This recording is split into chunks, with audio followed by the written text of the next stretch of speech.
Suatu hari sahabat bertanya kepada Rasulullah, "Wahai Rasulullah, aku merasa salatku sering tidak khusyuk. Kadang aku mengingat urusan dunia. Kadang pikiranku melayang entah kemana. Aku takut salatku tidak diterima oleh Allah. Apakah dengan salat seperti itu, aku tetap mendapatkan pahala?" Rasulullah tidak segera menjawab. Beliau menatap sahabat itu dalam-dalam. Lalu air mata mulai membasahi pipi beliau. Dengan suara bergetar, Rasulullah berkata, "Demi zat yang jiwaku berada di tangannya, sungguh setan tidak akan pernah berhenti berusaha mencuri bagian dari salat seorang hamba, hingga ia teralihkan. Tetapi ketahuilah Allah tetap melihat usahamu. Wahai saudaraku, jika engkau meninggalkan salat hanya karena takut tidak khusyuk, maka setan akan menang. Tetapi jika engkau tetap berusaha salat meski dengan kehadiran pikiran yang mengganggu, ketahuilah setiap engkau berusaha kembali kepada Allah dalam salatmu, saat itulah Allah menyambutmu. Selama engkau terus kembali, Allah akan menerimamu." Sahabat itu menangis terisak. Begitupun para sahabat lainnya. Betapa maha penyayangnya Allah dan betapa luas rahmatnya.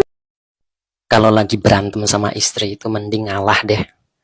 Saya itu nggak berani macam-macam sama istri. Soalnya kalau dia sampai nangis, itu bikin sial. Rizki jadi terhambat, kesehatan jadi terganggu, hidup berantakan.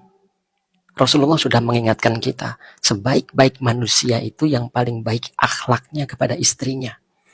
Jadi kalau kita memuliakan istri kita, Allah akan muliakan hidup kita. Tapi siapa yang macam-macam sama istrinya, maka tanggung sendiri akibatnya. Doa istri yang tersakiti itu menjadi penghambat rizki suami. Nuwun pujuk dumateng sagunging para warga masyarakat muslimin lan muslimat. Binarum swaraning pradonga munyo ugeling gending kebu biru. Hanyar ngiwungunipun para warga ingkang badhe nindakaken dahar sahur. Repepeh lon-lonan tindaknya para warga saking kamar sari punuju wonten ing sasana buka. Lamat-lamat kapireng pura bapa hanimbali putra-putrinipun katalumpen para ibu kawus tinggal ugi sampun kepareng siyaga. Hamampaken pasugatan ingkang sakmangkih badhe dipun dhahar wonten ing sasana buka. Nggih menika wonten sayur bori, wonten sayur lodeh, wonten telur ceplok, mboten katalumpen ugi nget-ngetan sayur wayu. Semanten ugi menika warna unjukan ingkang sampun cinawis bebasan mahewu-hewu cacahipun. Nggih menika wonten kopi panas, wonten teh anget, kalian susu panas. Ugi minangka panututing pasugatan wonten toya bening. Sawetawis wekdal sampun nunjukaken tabuh setengah 3, kawula minangka pambiwara gugah sahur hangaturaken sugeng hangedepi pasugatan sahur kanthi raos mardika sekeca dumateng sedaya warga masyarakat. Mboten katalumpen ngaturaken malih sahur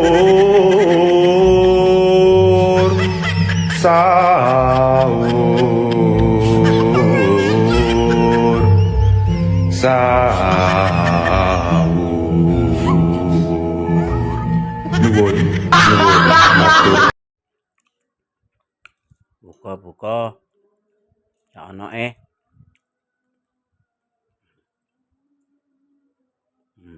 ya.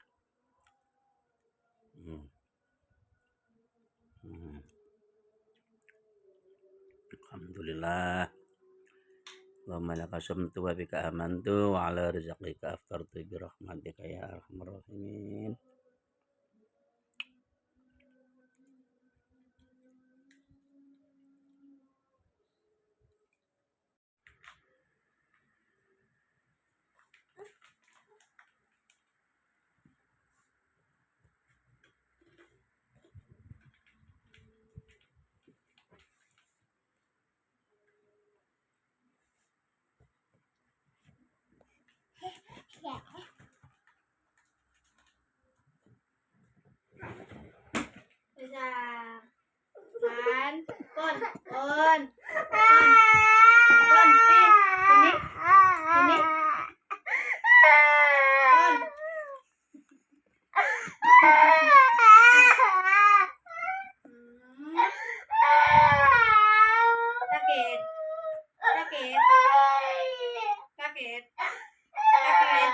Sakit. Diam. Pan. Aras. Dibilangin awas jatuh loh.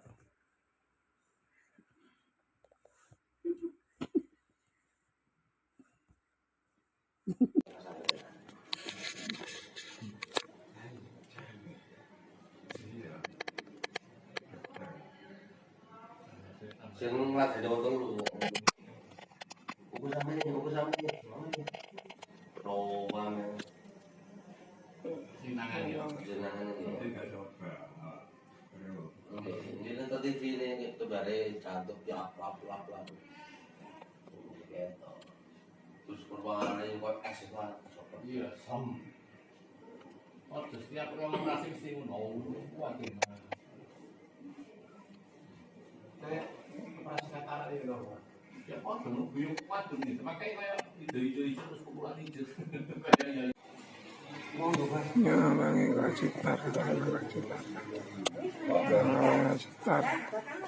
Alhamdulillah. Pun kuatan nih, pun baca. Iki. Yo, asnat tak ada yang batin tiwangan. Bangi wajib tanam sakit-sakit. Nih hati-hati kalau beli cendol di pasar Segiri. Ceritanya ini cendol dari Pandan. Nah, tapi sebenarnya ini lain cendol ini, bahaya. Ini gabus. Nah, coba lihat kalau cendol di plastik ini pasti hancur. Ini gabus ini. Sepon dipotong kecil-kecil, ya kan, dikasih pewarna, disuruh makan. Bahaya ini. Ini lain cendol, ini gabus ini. Lihatin sini. Cendol apa ini? Gabus ini.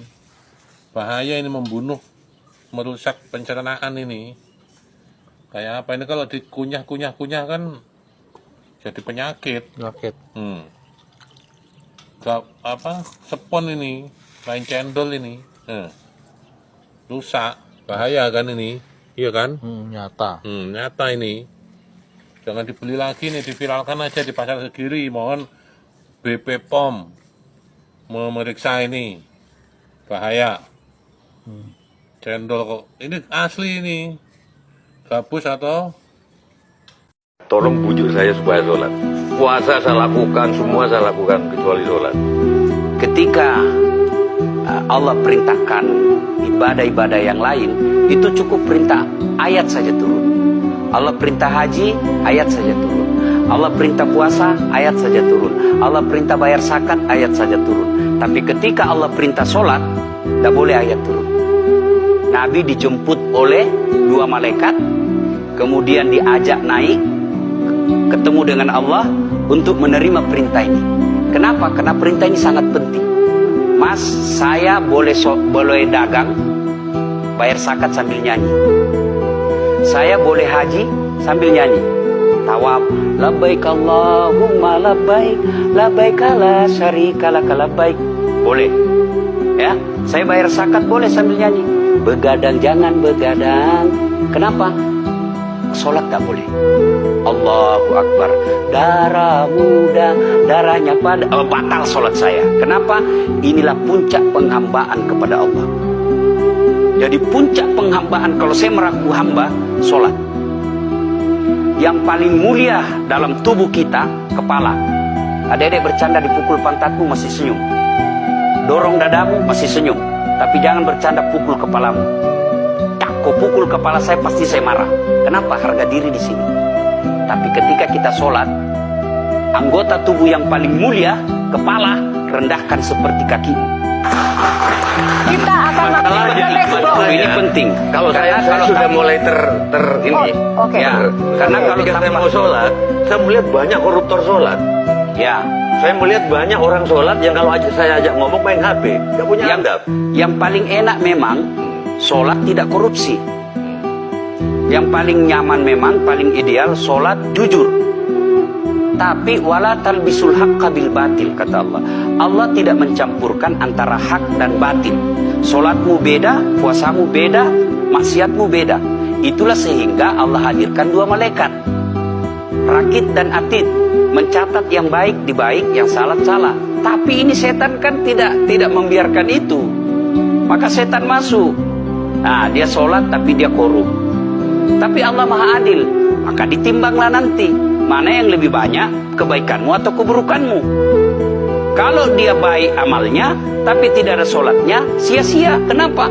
Passwordnya kebaikan itu, kuncinya itu adalah sholat. Ustaz, ketika naik haji, naik pesawat itu mungkin dibikin orang yang nggak sholat. Iya, betul. Terus gimana tuh? Nah, kursi itu mungkin dibikin orang yang nggak sholat. Iya, betul. Terus? Nah, bagi orang yang tidak sholat itu, Allah nanti perlihatkan amalnya. Yang ciptakan listrik ini luar biasa amalnya. Iya. Saya bisa dakwah karena ada mic. Dan mic itu dari orang non-muslim yang ciptakan. Maka Allah nanti pamerkan. Ini kau punya amal. Ini 10 miliar kau punya amal. Mana passwordnya? Mana kuncinya? Kuncinya itulah sholat. As-sholatu imanuddin, as-sholatu miftahul jannah. Sholat itu kunci kebaikan, sholat itu tiangnya agama. Sebuah bangunan, dia bisa berdiri tanpa dinding. Sebuah bangunan, dia bisa kokoh tanpa atap.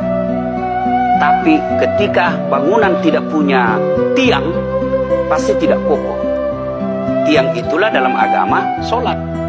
Dia tidak husuk, tidak ada urusan. Allah tidak hitung kamu husuk atau tidak. Kamu datang deh sujud sama saya. Orang haji kan melempar 3 jumroh. 1 tiang, 7 batu. Kenapa tidak dikumpul saja itu? 1 kali lempar, tak, tak, tak. Kenapa? Kenapa mesti 3 hari dan kenapa mesti 3 titik?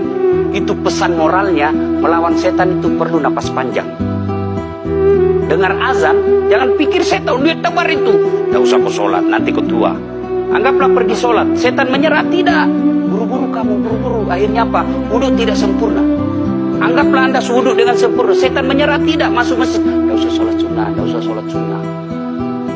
Prinsipnya setan, kalau dia tidak bisa dikalah, jangan untung. Nah, gimana Mbak Teja? Udah teryakin? Oke. 52.200.000 per hari untuk 3.500 porsi makan gratis. Uangnya dari mana? Yang pasti bukan dari APBN, tapi dari donasi masyarakat. Dan aku yakin yang pengen nyobain bukber gratis di sini itu banyak, tapi yang pengen ikutan jadi donatur nggak kalah banyaknya. Cuma belum tahu caranya aja. Padahal untuk menjadi donatur bisa cuma 1 porsi yang harganya 15.000 dan bisa transfer dari mana aja, nggak harus datang langsung ke sini. Tradisi di Jogokarian ini udah berlangsung selama 21 tahun, yang awalnya cuma 600 sampai dengan 700 porsi per hari, sekarang bisa sampai 4.000 porsi per hari.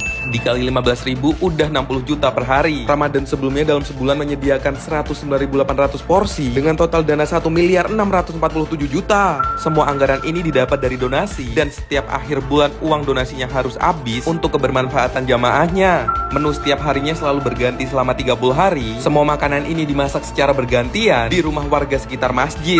Disiapkan dari subuh dan disajikan menggunakan piring beling, bukan stainless steel. Yang gak kalah kerennya lagi, jamaah sebanyak ini pembagian makanan yang gak rusuh sama sekali. وتقدمت للصلاة فصلى كل من في السماء وأنت الإمام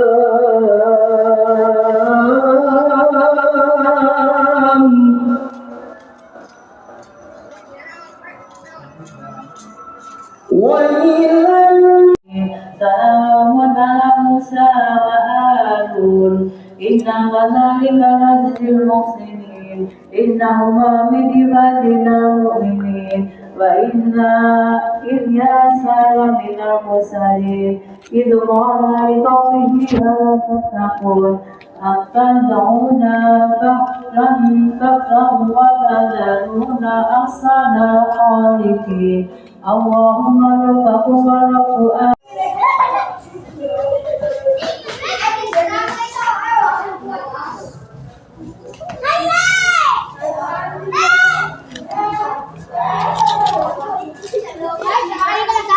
Guys,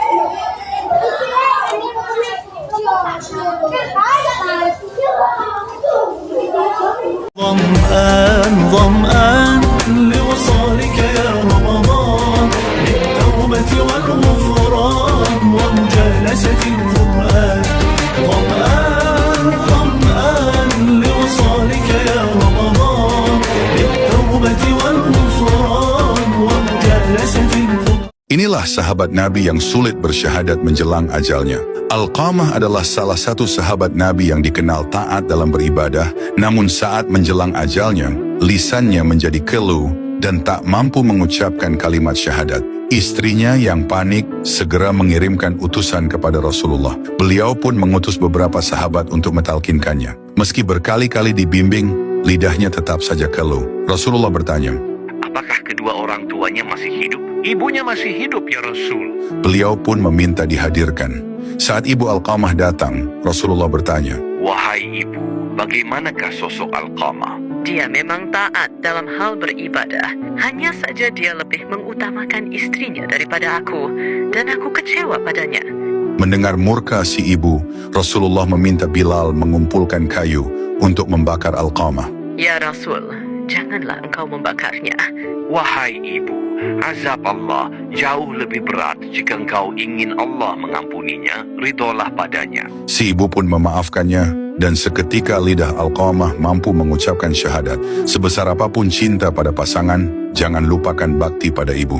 Jadi ini rahasianya ikan bakar nggak lengket dan nggak gampang gosong pas dipanggang pakai teflon. Pertama, siapkan 3 ekor ikan nila. Kalau ditimbang beratnya sekitar 750 gram. Kerat-kerat kedua sisinya dan disisihkan dulu. Lanjut kita akan buat bumbunya. Siapkan wadah, masukkan kecap manis, saus tomat, minyak goreng, jahe yang udah dihaluskan atau diparut, gula pasir, bumbu serbaguna, desaku marinasi, desaku bawang putih bubuk, dan ladaku merica bubuk. Kemudian diaduk sampai semua bahannya tercampur rata. Oh ya, untuk takaran sudah kutulis di video ya bun. Setelah tercampur rata, balurkan bumbunya ke ikan yang tadi udah kita kerat-kerat. Pastikan semua bagian ikan terbalur dengan bumbunya ya. Oh iya, sambil nonton jangan lupa follow ya bun, supaya nggak ketinggalan resep menarik selanjutnya. Terima kasih. Setelah bumbunya merata, diamkan dulu selama 30 menit sebelum dipanggang. Nah kalau udah, bisa langsung kita panggang menggunakan teflon. Nah ini nih bun rahasianya, alasi dengan daun pisang supaya ikannya nggak lengket dan nggak gampang gosong. Bakar tiap sisinya 5 menit dan dibalik 2 kali, jadi total waktu memanggangnya 20 menit ya bun. Nah kalau udah mateng bisa kita angkat dan siap untuk disajikan. Gimana bun, gampang banget kan buatnya? Ikannya mateng sampai ke dalam dan bagian luarnya ini nggak gosong. Yang pasti rasanya enak banget, jangan lupa dicobain ya.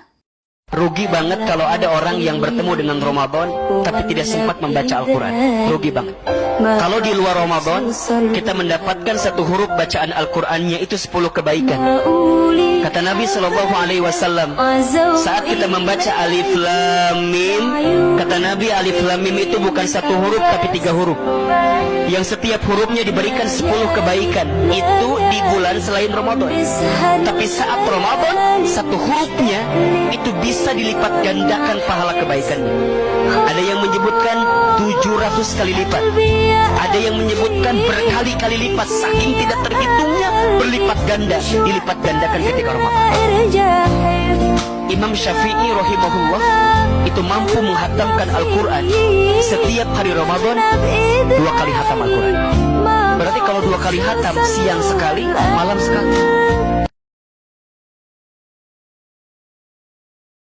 Jangan pernah menjauh dari saudara kandungmu.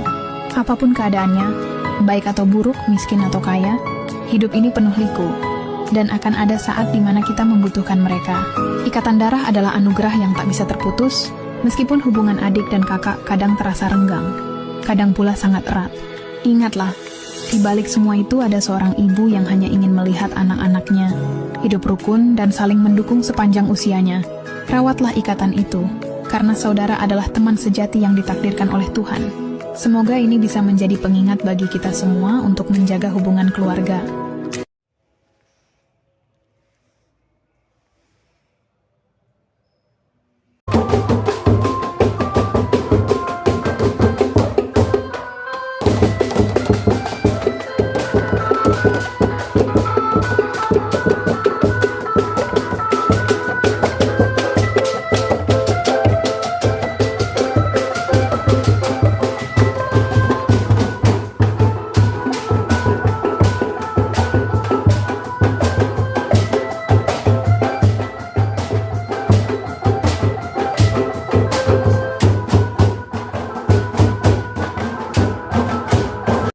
Assalamualaikum warahmatullahi wabarakatuh.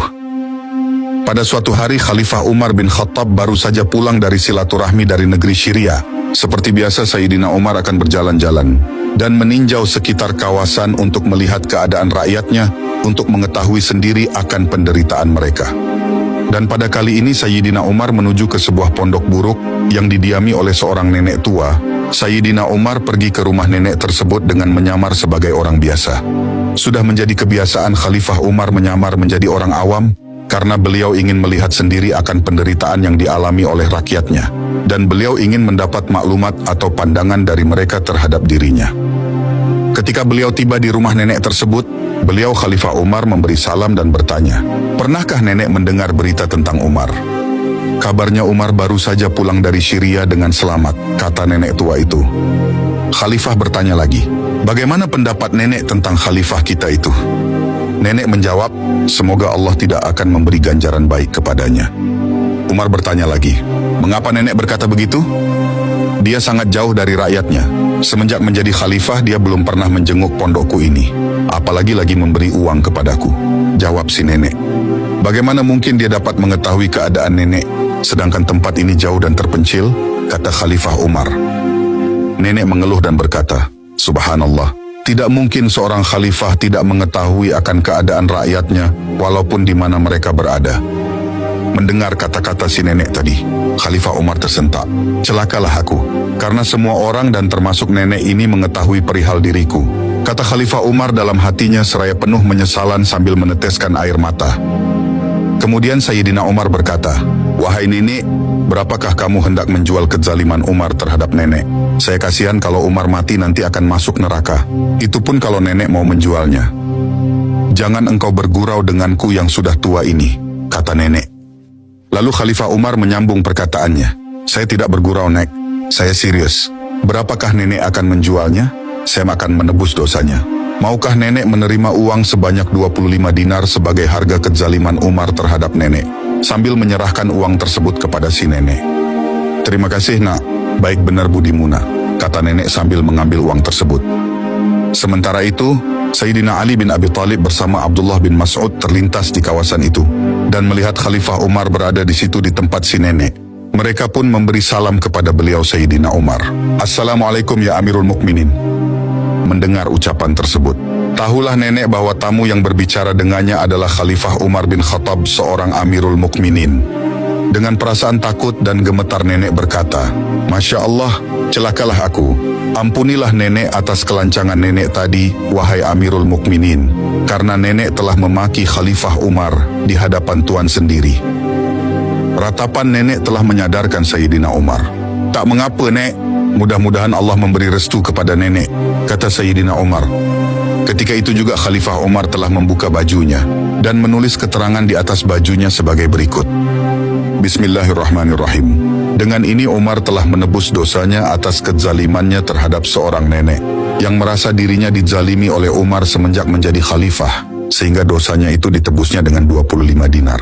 Dengan ini jika perempuan itu mendakwa Umar di hari mahsyar, maka Umar sudah bebas dan tidak bersangkut paut lagi. Pernyataan tersebut ditandatangani oleh Sayyidina Ali bin Abi Thalib dan disaksikan oleh Abdullah bin Mas'ud. Lalu baju tersebut diserahkan kepada Abdullah bin Mas'ud seraya berkata, "Simpanlah baju ini, dan jika aku mati, masukkan ke dalam kain kafanku untuk dibawa menghadap Allah Subhanahu wa Ta'ala." Masya Allah, semoga kisah ini menjadi inspirasi terutama bagi para pemimpin, dan semoga kita semua dijauhkan tuntutan akhirat. Amin ya Rabbal Alamin. Wassalamualaikum warahmatullahi wabarakatuh.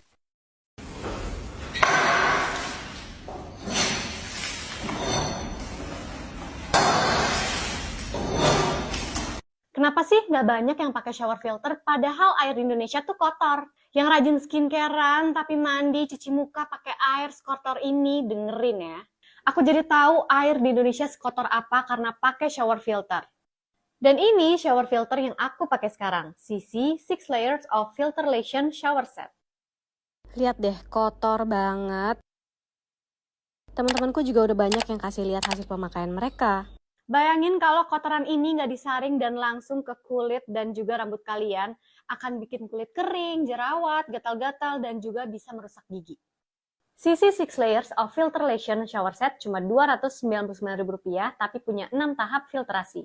Buat refillnya pun tergolong murah, dibandingkan dengan shower filter lain, harga dan kualitas sisi oke banget. Jadi kalian perlu ganti body filternya 1-2 bulan sekali dan head filternya 2-3 bulan sekali.